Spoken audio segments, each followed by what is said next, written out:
Voilà dans la suite de la série sur les béatitudes. Nous allons donc revenir ce matin à l'évangile de Matthieu, le chapitre 5, et nous nous arrêterons au verset 5. Matthieu chapitre 5, il est écrit « Voyant la foule, Jésus monta sur la montagne, et après qu'il se fut assis, ses disciples s'approchèrent de lui. Puis ayant ouvert la bouche, il les enseigna et dit, « Heureux les pauvres en esprit, car le royaume des cieux est à eux. Heureux les affligés, car ils seront consolés. Heureux les humbles de cœur, car ils hériteront la terre. Amen. » Et nous nous arrêterons là pour ce matin. Que le nom du Seigneur soit béni. Amen. L'enseignement sur les béatitudes, cet enseignement de Jésus est un point capital de ce qu'un chrétien doit savoir. C'est un enseignement clé dans la vie de tout disciple de Christ. Amen. Car au travers de ces enseignements, le Seigneur nous informe, nous apprend, nous enseigne les principes de son royaume, qui sont tout à fait différents de ce que nous avons connu avant de venir à lui.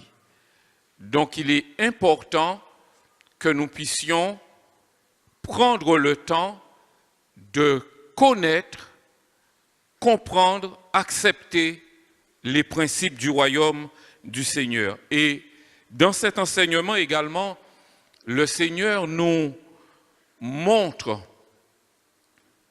quels citoyens nous devons être dans son royaume. Il nous montre l'identité des membres de son royaume. Donc nous avons vraiment tout à gagner en étant attentifs à sa voix. Alléluia.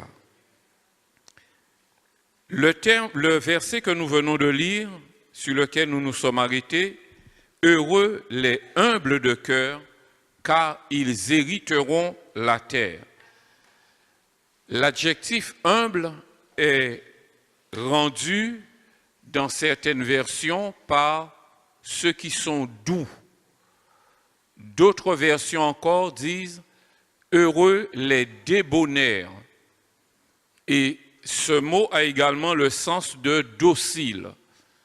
Ce matin, je voudrais voir deux aspects de l'humilité dont il est question dans le royaume du Seigneur.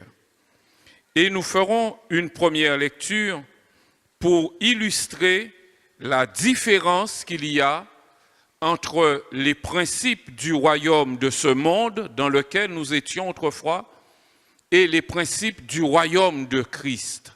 Amen. Dans le royaume du monde, pour arriver à avoir quelque chose, on se sert de ses connaissances, on se sert de l'influence, on se sert d'un filon. Il y a certains qui font valoir leur beauté, il y a d'autres qui font valoir leur charme, il y a ceux qui font des cadeaux, il y a toutes sortes de moyens pour obtenir quelque chose dans le monde. Dans le royaume de Christ, c'est un principe radicalement opposé qui existe. Et en sortant dans le monde pour venir dans le royaume de Christ, nous devons obligatoirement faire ce transfert dans notre esprit pour mettre dehors ces principes du monde et nous laisser pénétrer par les principes du royaume de Christ. Amen. Dans le texte que je veux lire avec vous, dans l'évangile de Matthieu, nous lirons dans l'évangile de Matthieu l'histoire des deux fils de Zébédée. Ils étaient venus à Jésus, mais il leur restait encore un peu des principes du monde en eux.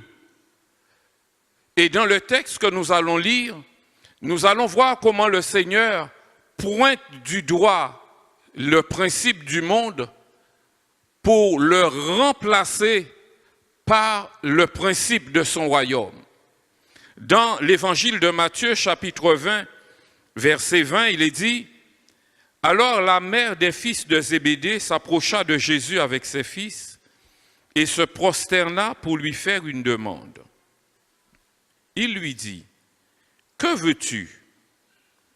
Ordonne, lui dit-elle, que mes deux fils que voici soient assis dans ton royaume, l'un à ta droite et l'autre à ta gauche. » Jésus répondit, « Vous ne savez ce que vous demandez.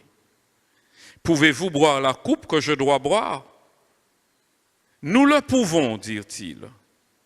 Et il leur répondit, « Il est vrai que vous boirez ma coupe, mais pour ce qui est d'être assis à ma droite et à ma gauche, cela ne dépend pas de moi et ne sera donné qu'à ceux à qui mon Père l'a réservé. » Les 10 ayant entendu cela furent indignés contre les deux frères. Arrêtons-nous quelques instants.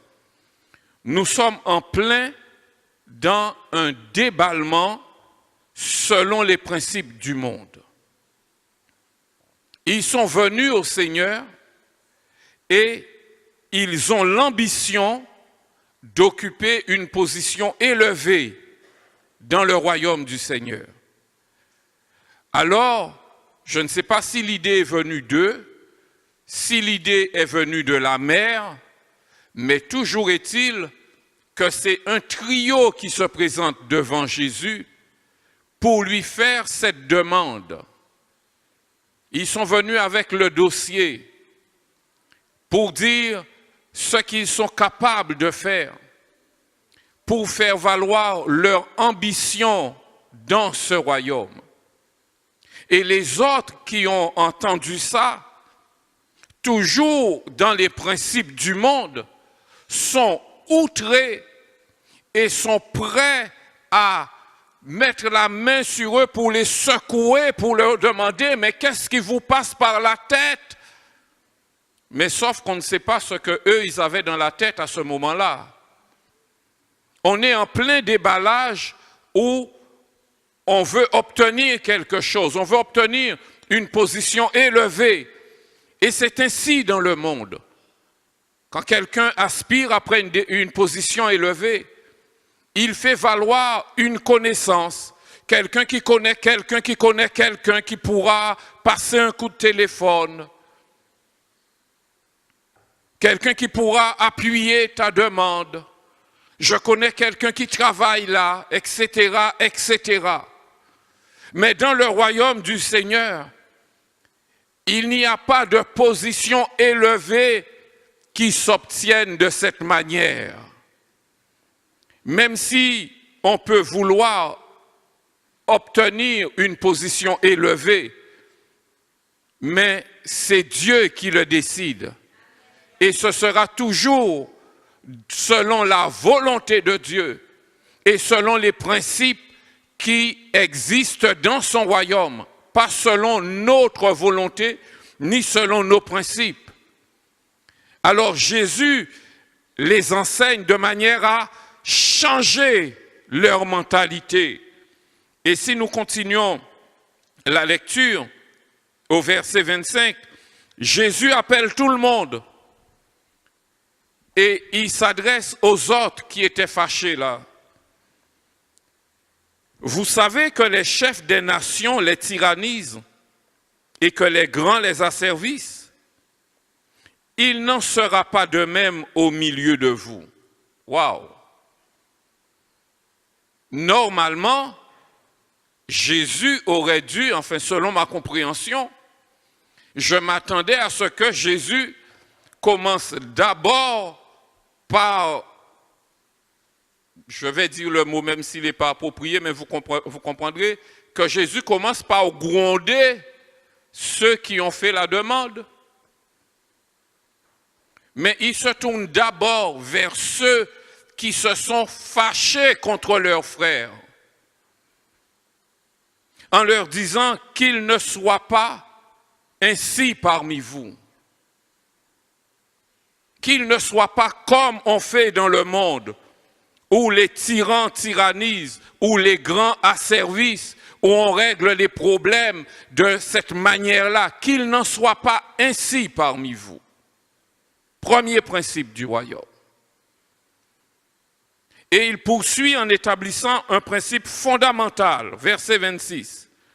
Quiconque veut être grand parmi vous, qu'il soit votre serviteur. Tu veux être grand dans le royaume? Commence par être un serviteur. Et il va encore plus loin en disant, quiconque veut être le premier parmi vous, qu'il soit votre esclave. Est-ce qu'il y a toujours des candidats pour être les premiers?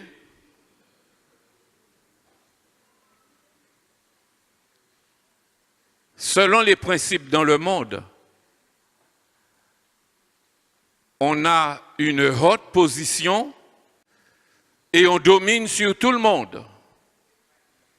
Dans le royaume de Christ, celui qui veut être grand commence par être petit.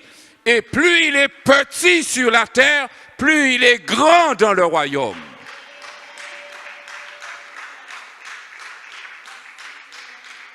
Alléluia, c'était une révolution pour ces hommes. C'était une révolution pour eux. C'est une révolution dans le monde. Ce n'est pas pour rien que Christ a dit que le royaume de Dieu ne vient pas de manière à frapper les regards. Les principes du royaume de ce monde ne peuvent pas exister dans le royaume de Christ, frères et sœurs. Nous devons changer de mentalité en tant que citoyens du royaume de Dieu. Nous ne pouvons pas être dans le royaume de Dieu avec les principes du monde. Et c'est l'œuvre du Saint-Esprit, c'est l'œuvre de la parole de Dieu. C'est le fondement de cet enseignement, c'est la raison d'être de cet enseignement du Seigneur Jésus dans les béatitudes pour nous montrer que nous devons laisser les choses du monde pour nous attacher aux principes du royaume. Parce qu'autrefois nous étions dans le royaume des ténèbres, mais en venant au Seigneur, nous sommes rentrés dans le royaume de l'amour, dans le royaume de la lumière, dans le royaume du Seigneur Tout-Puissant. Alléluia. Alléluia. Quelqu'un veut être le premier, qu'il soit un esclave. Je suis sûr que si vous allez dans une entreprise demain, et vous dites, j'ai un poste de chef d'équipe à donner. Qui veut être le premier pour avoir ce poste? Tout le monde qui est goumé. Mais dans le royaume de Christ, j'ai un poste de premier à donner. Qui le veut? Aura-t-on autant de candidats? Parce que ce n'est pas du tout le même principe. Ce n'est pas du tout le même principe. Dans le royaume de Christ, tu veux être grand, sois petit, sois serviteur. Tu veux être le premier, sois l'esclave de tous. Alléluia. Béni soit le nom du Seigneur. Nous devons être transformés par le renouvellement de l'intelligence. Alléluia.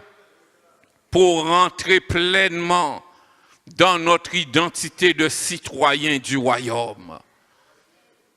Nous devons laisser de côté les principes du monde pour adopter les principes du royaume de Christ.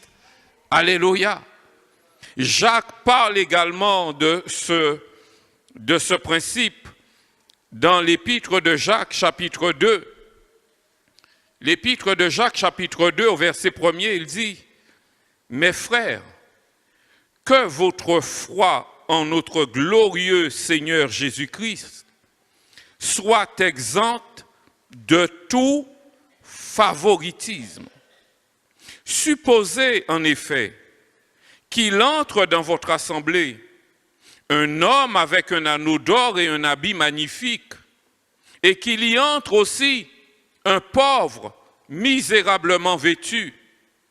Si tournant vos regards vers celui qui porte l'habit magnifique, vous lui dites, « Toi, assieds-toi à cette place d'honneur. » Et si vous dites au pauvre, « Toi, tiens-toi debout là. » Ou, « Assieds-toi au-dessous de mon marchepied. » Écoutez ce qu'il dit. « Ne faites-vous pas en vous-même une distinction? Et n'êtes-vous pas des juges aux pensées mauvaises? Écoutez, mes frères bien-aimés, Dieu n'a-t-il pas choisi les pauvres aux yeux du monde pour qu'ils soient riches en la foi et héritiers du royaume qu'il a promis à ceux qui l'aiment? Et vous, vous avilissez le pauvre.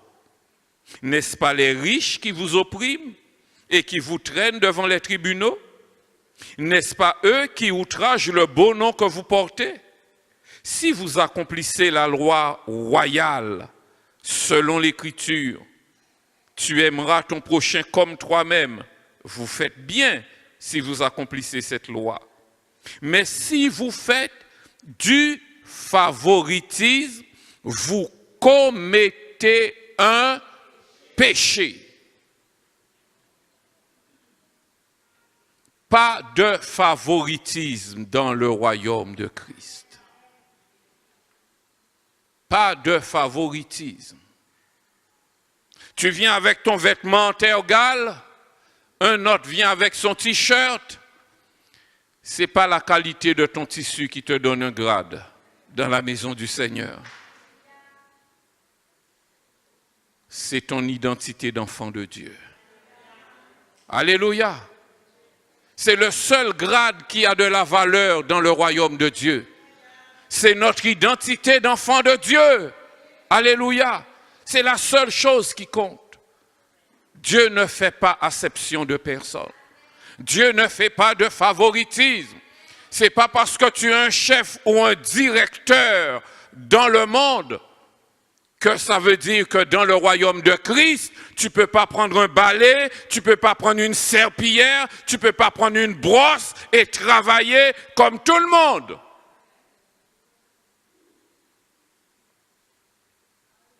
Il n'est écrit nulle part dans la parole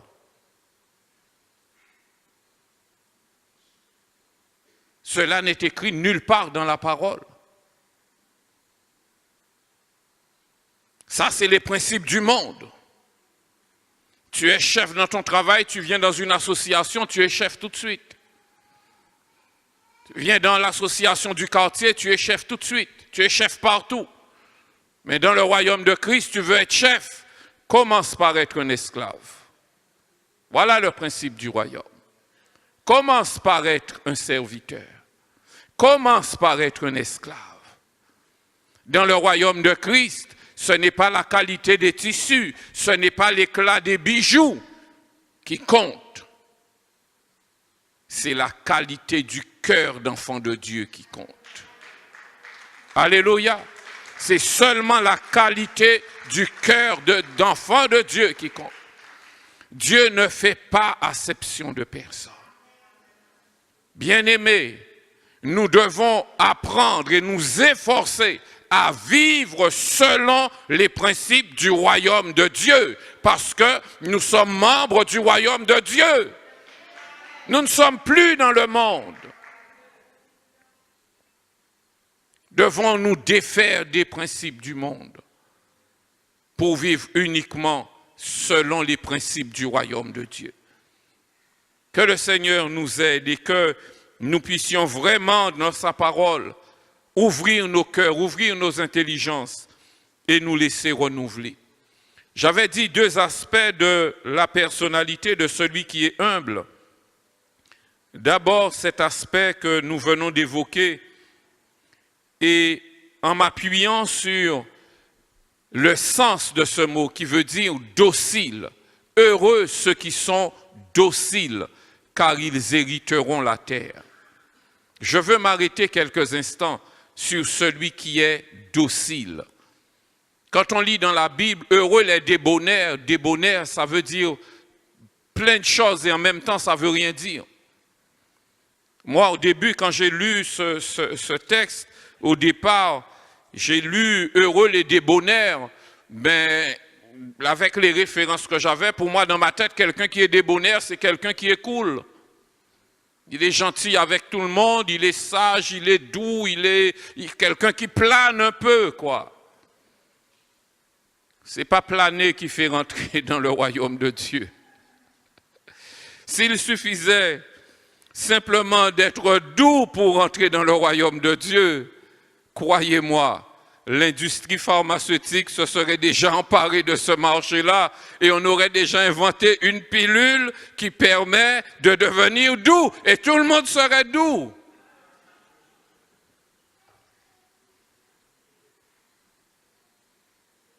Cette forme de douceur, d'humilité ne suffit pas. Ce n'est pas de cela que le Seigneur parle. Je connais beaucoup de sportifs de très haut niveau qui sont de très grands champions, des musiciens de très haut niveau qui sont des virtuoses.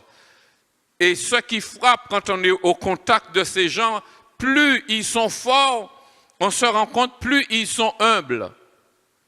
Mais est-ce qu'ils sont sauvés pour autant? Non. C'est Jésus qui sauve. Tu peux être aussi humble que tu veux. Si tu n'as pas accepté Jésus, tu n'es pas sauvé. Je suis sûr que chacun d'entre vous, dans votre entourage, vous avez une personne qui est naturellement douce, sans être chrétienne. Cherchez bien. Un collègue, un voisin, un membre de la famille. Il n'est pas au Seigneur, il ne connaît pas le Seigneur. Mais dans le quartier, dans le voisinage, dans le travail, il n'y a personne aussi doux que lui. Il est doux, il est calme, il ne parle pas fort, il ne fait pas de bruit, il est gentil avec tout le monde. Est-ce que c'est ça qui va le sauver? Non. Il ne sera sauvé que s'il accepte Jésus-Christ comme son Sauveur et son Seigneur. Alléluia. L'humilité dont le Seigneur parle, ce n'est pas une humilité apparente, mais c'est le résultat d'une transformation qui se fait à l'intérieur et qui devient visible. Ce n'est pas un trait de caractère. Nous avons tous des histoires différentes. Il y a des enfants qui naissent et qui grandissent dans des foyers où c'est un petit peu agité, tandis que d'autres vont naître et se développer dans des foyers où tout le monde parle doucement parce que mamie parlait doucement, maman parle doucement, papa parle doucement. Un enfant qui évolue dans un environnement comme ça a plus de chances d'être un enfant qui va manifester de la douceur. Mais ça, c'est un trait de caractère. Le caractère, je le répète, ne sauve pas.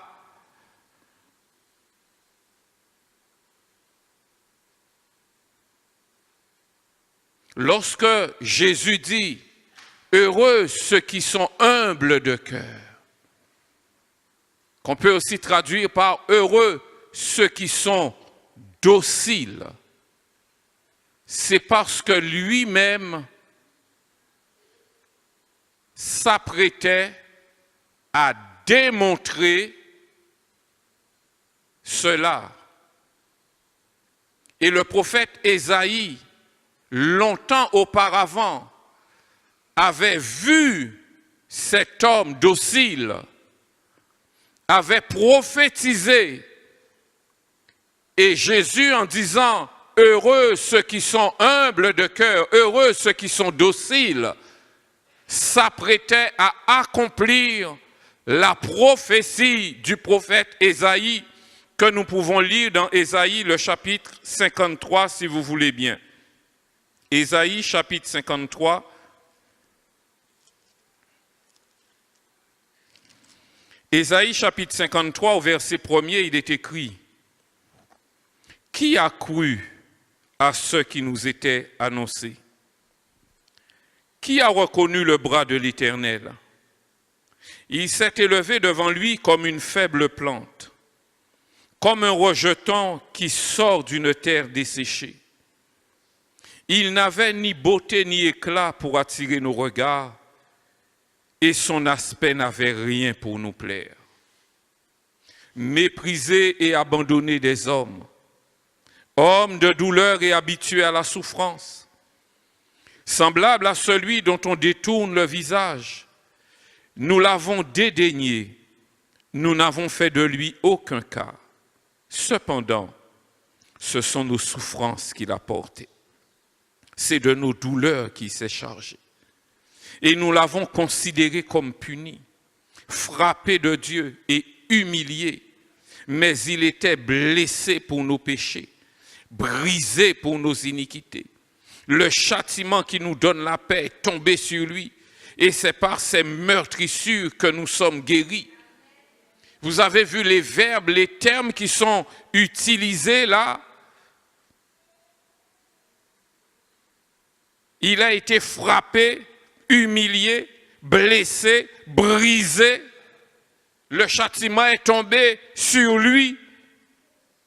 Et pourtant, nous lisons un peu plus bas, au verset 7, il a été maltraité et opprimé, et il n'a point ouvert la bouche. Semblable à un agneau qu'on mène à la boucherie, à une brebis muette devant ceux qui l'attendent, il n'a point ouvert la bouche. Pourquoi? Parce qu'il avait livré sa vie, sa volonté, totalement à la volonté de son Père.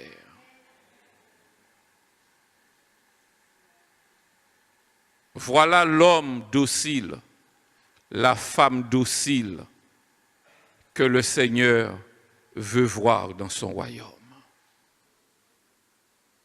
3 fois, Jésus a prié, « Père, s'il est possible, que cette coupe s'éloigne de moi. » Et à chaque fois, non pas ma volonté, mais ta volonté. Il y avait un but à cette souffrance. Et il savait qu'il devait aller jusqu'au bout.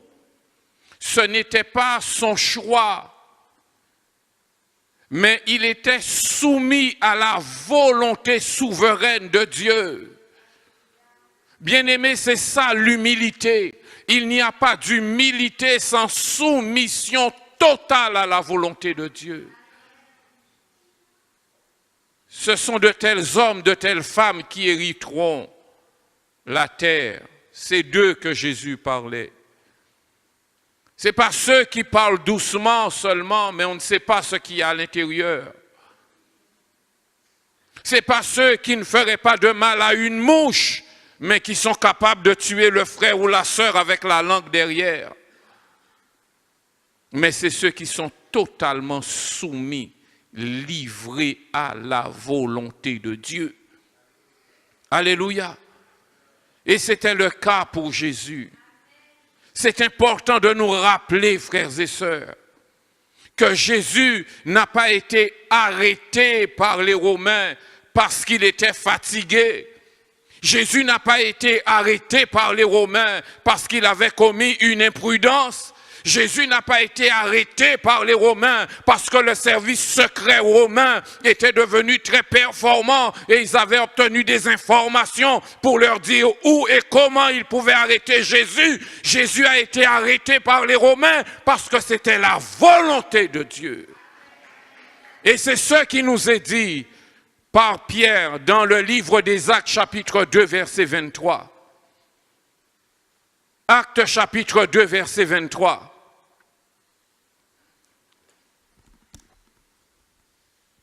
Cet homme livré selon le dessein, arrêté et selon la prescience de Dieu, vous l'avez crucifié, vous l'avez fait mourir par la main des impies. Il n'a pas été arrêté par accident. C'était la volonté de Dieu. Et il le savait. La volonté de Dieu, dans ce cas-là, lui était à 100% contraire. Mais il l'a accepté quand même. Voilà les citoyens que le Seigneur doit avoir dans son royaume. Voilà les citoyens que le Seigneur est en train de transformer pour son royaume. Alléluia. Alléluia. Il y a des moments où la volonté de Dieu nous semble tellement contraire, nous semble tellement difficile, que nous serions prêts à dire, Seigneur, pour cette fois-ci seulement, je te promets, je ne vais pas la faire. Non. Nous devons être toujours et totalement soumis à la volonté de Dieu, même lorsqu'elle nous est totalement contraire. Quoi qu'il nous en coûte. Quoi qu'il nous en coûte. Alléluia. Et j'ai une bonne nouvelle pour vous, frères et sœurs. Celui qui se plie, qui se livre à la volonté du Seigneur totalement, même si ça peut être difficile un moment, mais il ne sera jamais seul, jamais délaissé. Le Seigneur Jésus lui-même a connu ce moment où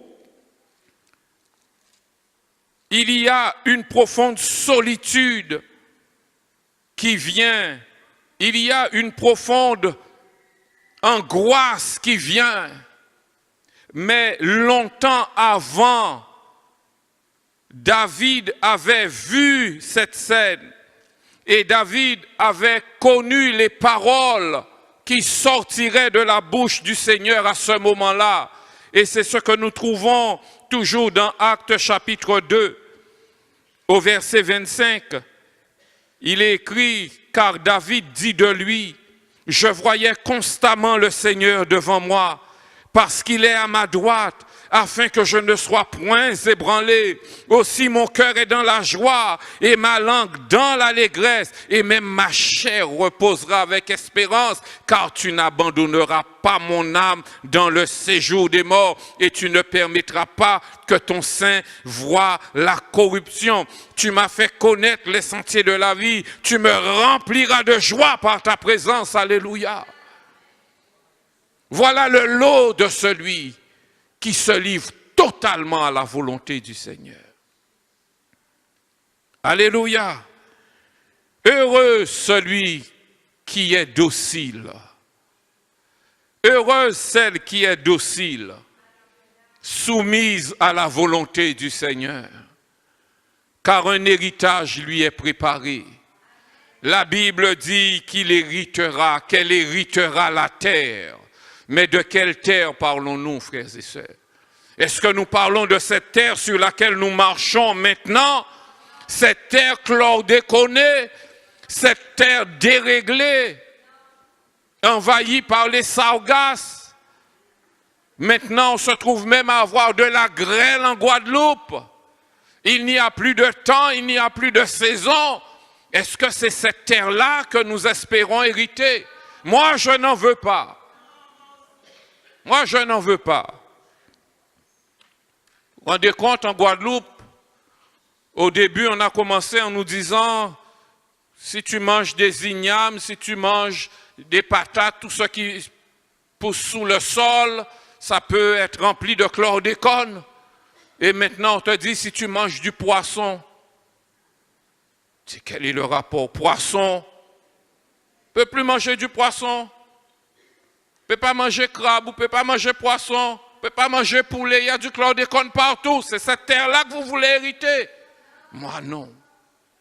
Non. Mon espérance est ailleurs. Alléluia. Mon espérance est ailleurs. Le Seigneur qui m'a parlé de son royaume m'a aussi parlé de l'espérance que je dois nourrir dans mon cœur. Et nous le trouvons encore dans Matthieu, nous pouvons y revenir dans Matthieu le chapitre 6. Évangile de Matthieu chapitre 6. Au verset 19, Jésus dit, « Ne vous amassez pas des trésors sur la terre, où la teigne et la rouille détruisent, et où les voleurs percent et dérobent.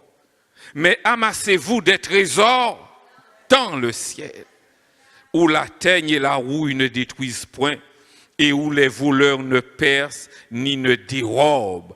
Car là où est ton trésor, là aussi sera ton cœur. » Je ne sais pas où est ton cœur, mais là où est ton cœur, c'est là aussi que sera ton trésor. Si ton cœur est en bas sur la terre, ton trésor est sur la terre. Si ton cœur est là-haut dans le ciel, c'est que c'est de là que tu attends ton trésor. Alléluia. Alléluia. Alléluia.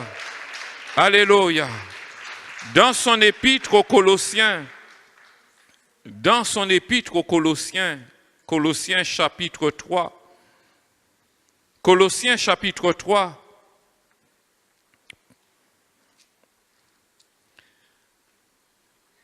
l'apôtre dit, « Si donc vous êtes ressuscités avec Christ, cherchez les choses d'en haut, où Christ est assis à la droite de Dieu.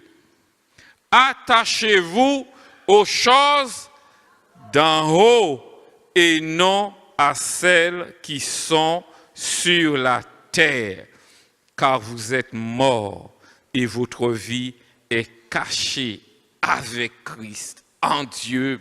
Béni soit le Seigneur. Alléluia. Alléluia. Il y a un mouvement religieux, vous allez voir de qui je parle, puisque certainement il n'y a personne ici un jour qui n'a pas vu 2 personnes frapper à sa porte pour proposer un journal, une étude, etc. Ces gens, je ne sais pas comment on peut arriver à une telle folie et continuer à parler après quand même. Ils ont eu la folie une certaine année de faire des calculs, des mesures, des calendriers, etc. pour arriver à la conclusion que Jésus allait revenir en 1970. Et à partir de ce moment-là, ils se sont préparés pour ce moment.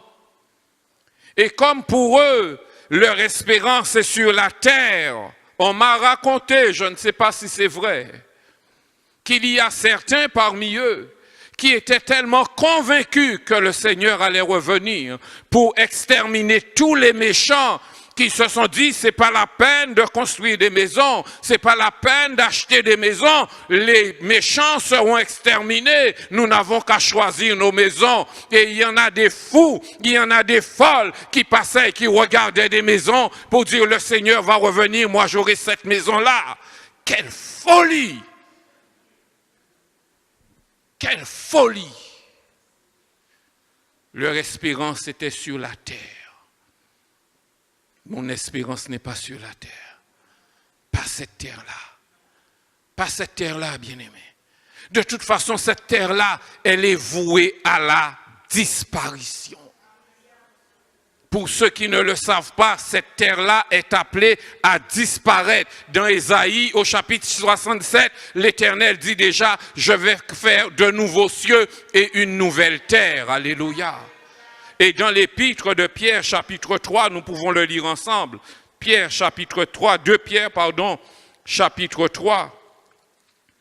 2 Pierre, chapitre 3. Au verset 3, il est écrit, « Sachez avant tout que dans les derniers jours, il viendra des moqueurs avec leur raillerie et marchant selon leur propre convoitise. Ils disent, où est l'avènement? Où est la promesse de son avènement? Car depuis que les pères sont morts, tout demeure comme dès le commencement de la création. » Voilà ce que les gens disent maintenant.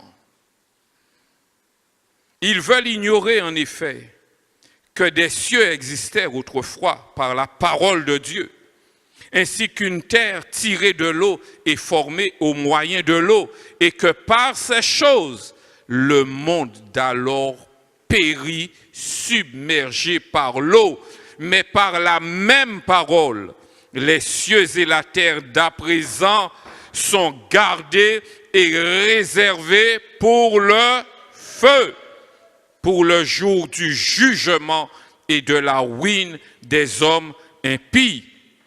Mais il y a une chose, bien-aimés, que vous ne devez pas ignorer. C'est que devant le Seigneur, un jour est comme 1000 ans, et 1000 ans sont comme un jour. Le Seigneur ne tarde pas dans l'accomplissement de la promesse, comme quelques-uns le croient, mais il use de patience envers vous, ne voulant pas qu'aucun périsse, mais voulant que tous arrivent à la repentance. Je le redis, le Seigneur ne tarde pas dans l'accomplissement de la promesse, comme quelques-uns le croient, mais il use de patience envers vous, ne voulant pas qu'aucun périsse, mais voulant que tous arrivent à la repentance. Le jour du Seigneur viendra comme un voleur. En ce jour, les cieux passeront avec fracas, les éléments embrasés se dissoudront et la terre, avec les œuvres qu'elle renferme, sera consumée. Mais il poursuit au verset 13. Mais nous attendons, selon sa promesse, de nouveaux cieux et une nouvelle terre où la justice habitera, béni soit le nom du Seigneur. Voilà mon espérance. De nouveaux cieux et une nouvelle terre où la justice habitera, le royaume visible de Dieu. Alléluia. Le royaume visible de Dieu. Alléluia. Cette terre va passer et elle peut passer. La seule chose qui compte, c'est que nous puissions parler du Seigneur au maximum de personnes pour qu'ils aient le temps d'être sauvés. Seigneur est patient dans l'accomplissement de sa parole parce qu'il veut que des hommes et des femmes chaque jour entrent dans le royaume.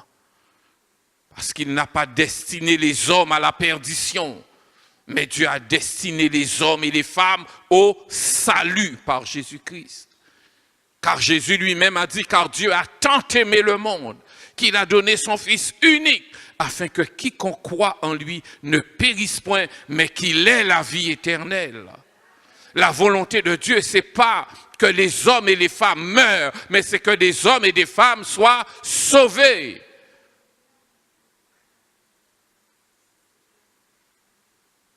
Alors lève tes yeux, détache-toi des choses de la terre pour chercher ton trésor dans le ciel. Alléluia, gloire à Dieu, gloire à Dieu. Alléluia, béni, béni, béni soit le nom du Seigneur. De nouveaux cieux et une nouvelle terre. Alléluia. Oh, gloire à Dieu, gloire à Dieu. Gloire à Dieu, gloire à Dieu. La Bible nous parle de ces nouveaux cieux et de cette nouvelle terre dans le livre de l'Apocalypse. Apocalypse chapitre 21, et cette fois-ci, vous n'allez pas lire. Vous allez fermer les yeux et imaginer. Vous êtes d'accord pour faire ça? Amen. Je lis et vous imaginez. Fermez les yeux et écoutez. Puis je vis un nouveau ciel et une nouvelle terre. Car le premier ciel et la nouvelle terre avaient disparu, et la mer n'était plus. Et je vis descendre du ciel d'auprès de Dieu la ville sainte, la nouvelle Jérusalem, préparée comme une épouse qui s'est parée pour son époux. J'entendis du trône une voix qui disait, « Voici le tabernacle de Dieu avec les hommes. Il habitera avec eux et ils seront son peuple et Dieu lui-même sera avec eux. Il essuiera toute larme de leurs yeux et la mort ne sera plus. Il n'y aura plus ni deuil, ni cri, ni douleur, car les premières choses ont disparu. » Et celui qui était assis sur le trône dit, « Voici, je fais toutes choses nouvelles. » Et il dit, « Écris, car ces paroles sont certaines et véritables. » Et il me dit, « C'est fait, je suis l'alpha et l'oméga, le commencement et la fin. À celui qui a soif, je donnerai de la source de l'eau de la vie gratuitement. Celui qui vaincra héritera ces choses. Je serai son Dieu et il sera mon fils. Mais pour les lâches, les incrédules, les abominables, les meurtriers, les débauchés, les magiciens, les idolâtres et tous les menteurs, leur part sera dans les temps ardents de feu et de soufre, ce qui est la seconde mort.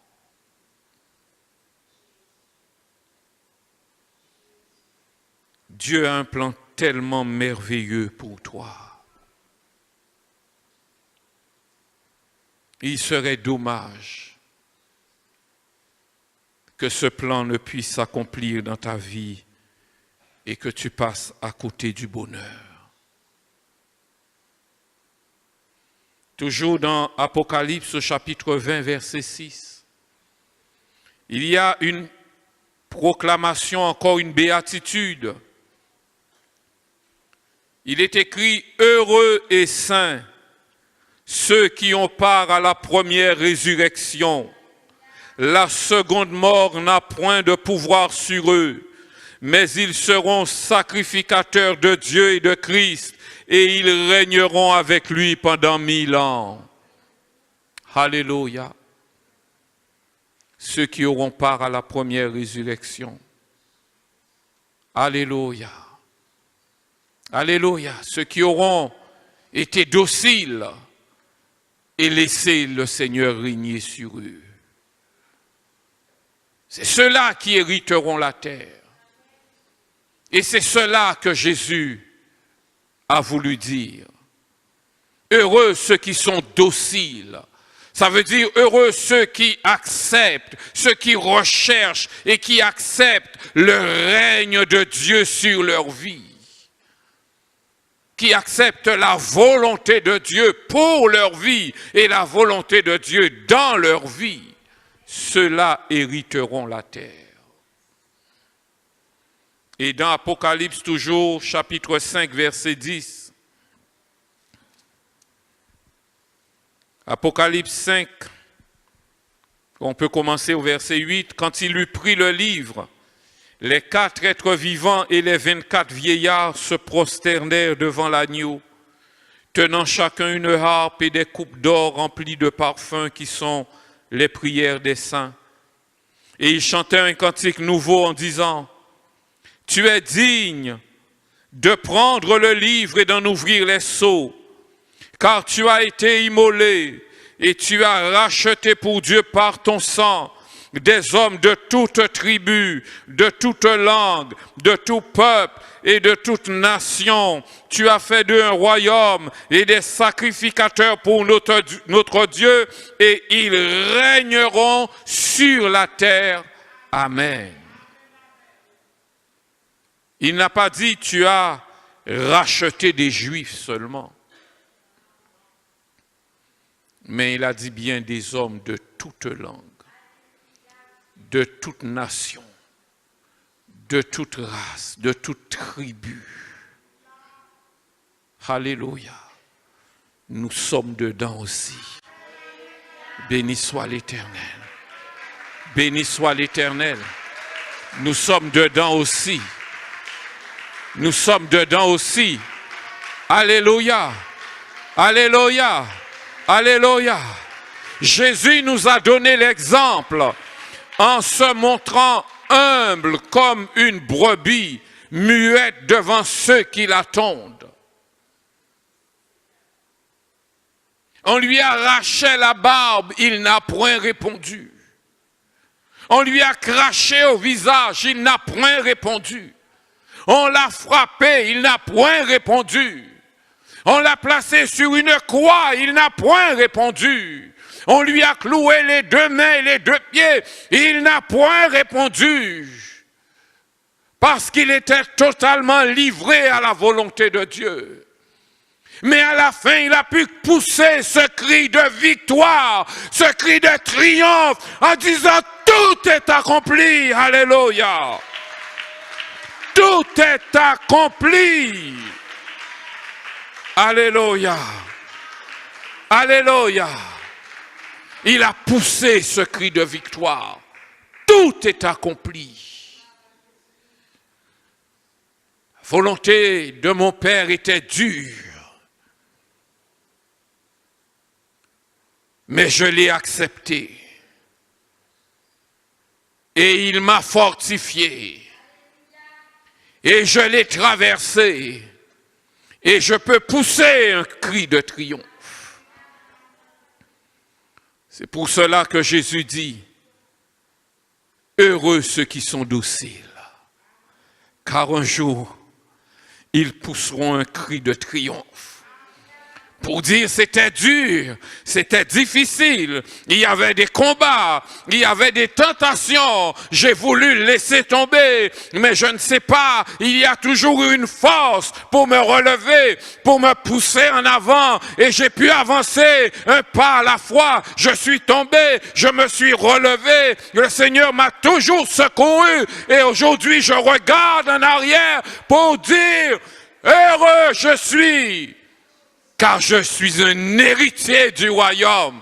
Alléluia.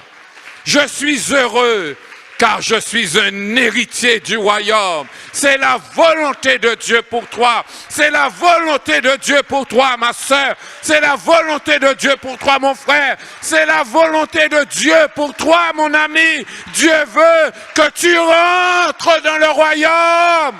Alléluia. Alléluia. Alléluia. Nous sommes appelés à régner avec Christ sur la terre. Dieu a un plan. Accepte sa volonté. Accepte son règne. Accepte de lui donner ta vie. Accepte de te soumettre à sa volonté. Même si elle est contraire à ce que tu veux. Mais accepte-la car elle est bonne. Elle est agréable. Et elle est parfaite pour ta vie. Car cela vient de Dieu. Alléluia. Alléluia, cela vient de Dieu. La volonté de Dieu est bonne, agréable et parfaite pour nos vies. Ne dis pas la volonté de Dieu est facile pour nos vies, mais elle est bonne, elle est agréable, elle est parfaite pour nos vies. Et Jésus nous a donné l'exemple. Heureux ceux qui sont dociles. Heureuses celles qui sont dociles. Et je termine par cette parole que l'Éternel mit dans la bouche du prophète Ésaïe dans le chapitre 1er à partir du verset 18. Dieu mit ces paroles dans la bouche du prophète. Venez et plaidons.